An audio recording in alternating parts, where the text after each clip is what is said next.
திருப்பத்தூர் மேலக்கோட்டை ஸ்ரீ வீர ஆஞ்சநேய திருக்கோவிலில் அனுமன் ஜெயந்தி விழா நடைபெற்றது.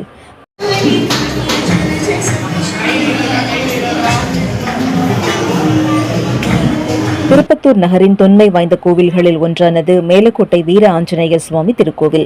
இக்கோவிலில் ஆஞ்சநேயர் ஜெயந்தியை முன்னிட்டு அதிகாலை 4 மணிக்கு நடை திறக்கப்பட்டு பக்தர்கள் சுவாமி தரிசனத்திற்கு அனுமதிக்கப்பட்டனர். தொடர்ந்து காலை 7 மணிக்கு உற்சவருக்கு பால், தயிர், திருமஞ்சனம், இளநீர், மஞ்சள் உள்ளிட்ட 16 வகை திரவியங்களால் அபிஷேகம் செய்யப்பட்டு சிறப்பு அலங்காரத்தில் தீபாராதனை நடைபெற்றது. கருவறை சுவர் முழுவதும் ரூபாய் நோட்டுகளால் அலங்கரிக்கப்பட்டிருந்தது.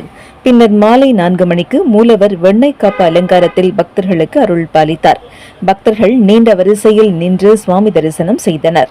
இரவு 7 மணிக்கு உற்சவர் மின்னொளி ரதத்தில் முக்கிய வீதிகள் வழியாக திருவீதி உலா வந்தார். இந்நிகழ்ச்சியில் திரளான அளவில் பக்தர்களும் பெண்களும் கலந்து கொண்டனர். பக்தர்களுக்கு வீர ஆஞ்சநேயர் சுவாமி திருக்கோவில் ஆலய நிர்வாக கமிட்டி சார்பில் பிரசாதம் வழங்கப்பட்டது. விழாவிற்கான ஏற்பாடுகளை திருக்கோவில் நிர்வாக கமிட்டி மற்றும் பரம்பரை அறங்காவலர்கள் செய்திருந்தனர்.